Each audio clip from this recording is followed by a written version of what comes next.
नमस्कार and welcome back. America को अचानक इंडिया की इतनी जरूरत क्यों पड़ गई? क्या चाइना की ग्रोइंग पावर ने अमेरिका को डरा दिया है? और क्या अब इंडिया दुनिया की पॉलिटिक्स का सबसे मेजर प्लेयर बनने वाला है? आज पूरी दुनिया की नजर इंडिया पर है, क्योंकि जो कंट्री सिर्फ कभी डेवलपिंग नेशन बोली जाती थी, आज वही कंट्री अमेरिका के लिए स्ट्रेटेजिक पार्टनर बन चुकी है। दोस्तों, दुनिया की पॉलिटिक्स अब काफी तेजी से बदल रही है। पहले अमेरिका दुनिया का अनडिस्प्यूटेड सुपर पावर था, लेकिन अब चाइना की इकोनॉमी, मिलिट्री और टेक्नोलॉजी इतनी फास्ट ग्रो कर रही है कि अमेरिका को अपनी ग्लोबल पावर को लेकर टेंशन होने लगी है। चाइना नए पोर्ट्स बना रहा है, दूसरे देशों में इन्वेस्टमेंट कर रहा है, मिलिट्री स्ट्रॉन्ग कर रहा है और पूरे एशिया में अपना इन्फ्लुएंस स्ट्रॉन्ग कर रहा है। और इसी वजह से अमेरिका को एशिया के अंदर एक स्ट्रॉन्ग पार्टनर की जरूरत है जो चाइना को बैलेंस कर सके। और यहां एंट्री होती है इंडिया की।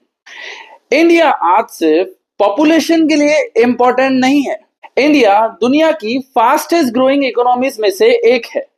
डिफेंस टेक्नोलॉजी और स्पेस टेक्नोलॉजी में भी इंडिया बहुत फास्ट ग्रो कर रहा है। अमेरिका को पता है कि अगर फ्यूचर में चाइना को चैलेंज करना है तो इंडिया के बिना ये पॉसिबल नहीं हो पाएगा।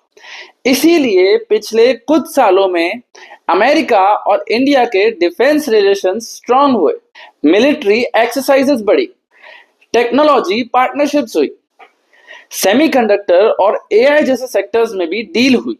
अगर सिंपल वर्ड्स में समझाऊं तो अमेरिका को एशिया के अंदर एक ऐसी सुपर पावर चाहिए जो चाइना के सामने खड़ी हो सके, और इंडिया एग्जैक्टली वही कंट्री है। अब सवाल ये है कि अमेरिका चाइना को लेकर इतनी टेंशन में क्यों है? चाइना दुनिया की फैक्ट्रीज को कंट्रोल करता है, कई सारी कंट्रीज चाइना पे डिपेंडेंट है। चाइना अपनी नेवी बहुत फास्ट ग्रो भी कर रहा है। ताइवान इशू की वजह से भी ग्लोबल टेंशन बढ़ रहा है। अगर फ्यूचर में चाइना और अमेरिका का कॉन्फ्लिक्ट इंक्रीज होता है तो पूरी दुनिया की इकोनॉमी हिल सकती है, ऑयल प्राइसेस बढ़ सकते हैं, ट्रेड रूट्स ब्लॉक हो सकते हैं और ग्लोबल मार्केट्स क्रैश भी हो सकते हैं। अमेरिका ये रिस्क नहीं लेना चाहता, इसीलिए अमेरिका इंडिया के साथ रिलेशंस को और स्ट्रॉन्ग करते जा रहा है। लेकिन यहाँ सबसे इंटरेस्टिंग बात यह है कि इंडिया ब्लाइंडली किसी का भी साइड नहीं लेता। इंडिया अमेरिका के साथ भी रिलेशंस को स्ट्रॉन्ग कर रहा है और रशिया के साथ भी कनेक्शंस को मेंटेन कर रहा है। यही इंडिया की स्मार्ट फॉरेन पॉलिसी भी है। इंडिया अमेरिका से टेक्नोलॉजी और इन्वेस्टमेंट्स ले रहा है, रशिया से ऑयल और डिफेंस सपोर्ट ले रहा है, मिडिल ईस्ट के साथ ट्रेड बढ़ा रहा है और ग्लोबल साउथ कंट्रीज में भी इन्फ्लुएंस को स्ट्रॉन्ग कर रहा है। मतलब इंडिया एक बैलेंस गेम खेल रहा है और इसी वजह से अब दुनिया इंडिया को एक फ्यूचर सुपर पावर की नजर से भी देखने लगी है। एक्सपर्ट्स का मानना है कि अगले 10 सालों में इंडिया दुनिया की टॉप इकोनॉमीज में आ सकता है, ग्लोबल मैन्युफैक्चरिंग हब बन सकता है और जियोपॉलिटिक्स में बहुत बड़ा रोल प्ले कर सकता है। अमेरिका भी इस बात को अच्छी तरह समझ चुका है, इसीलिए अब अमेरिका इंडिया को इग्नोर नहीं कर सकता। पहले दुनिया सिर्फ अमेरिका और चाइना की बात करती थी, लेकिन अब तीसरा नाम इंडिया का भी आ रहा है।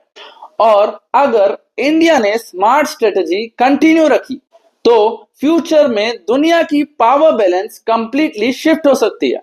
अब सबसे बड़ा सवाल आप लोगों के लिए, क्या अमेरिका सच में इंडिया का दोस्त है या सिर्फ चाइना को रोकने के लिए इंडिया का यूज कर रहा है? और क्या फ्यूचर में इंडिया दुनिया का नेक्स्ट सुपर पावर बन सकता है? कमेंट में अपनी ओपिनियन जरूर बताइए।